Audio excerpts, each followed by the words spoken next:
Welcome back to another Landlord Lowdown, and I'm really sorry if you're getting bored of me banging on about protecting yourself and your property and your asset and your income.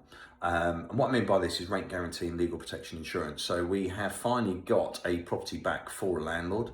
Unfortunately, this has been going on for nearly a year now. The landlord decided not to have a rent guarantee and legal protection insurance in place and had to bring in their own solicitor to deal with it. Now that solicitor decided that the EPC had expired, but actually the legal terminology is you don't need the EPC to be actually valid at the point when you serve a Section 21 notice for the tenant to go and apply for a possession order.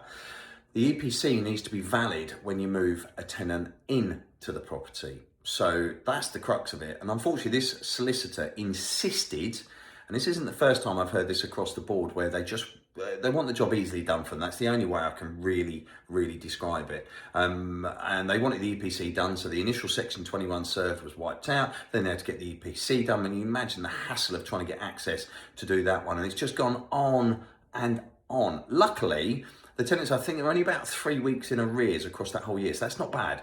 Okay, they've kind of got away with that one, and that should be covered by the deposit anyway, because the property was in good condition. However, it still cost, because they've got legal costs, the bailiff's turning up, they've now got to try and get those costs back from the tenant. And imagine if the tenant stopped paying the rent. They didn't have the proper cover in place to look after them, which is frightening, and it's so cheap to do. We've got an amazing policy where we do pretty much everything for you, or you can even get a cheaper one online. It does mean that you would need to do all the application and turn up to court, etc., and do all the liaison with the insurers, etc. But don't go out there without cover on your property. You wouldn't drive a car without legal insurance, would you? I know by law you've got to have insurance on your car, but think about it. If you've got a really expensive car, you're going to make sure you're fully comp. You're not going to go third party. Do the same with your property. And guess what? It's tax deductible. So please don't end up like the other client that we're trying to help at the moment, particularly with the Renters Reform Bill coming through. Make sure you have proper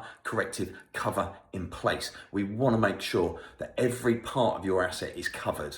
That's a lot of money coming in every month, and that's a lot of money going out if you've got a mortgage on the property as well. So any questions, as always, drop me a message, give me a call. I'd love to help out. We can set up policies for you. And if you just want to query anything, yeah, I'd love to talk to you. Take care. See you soon.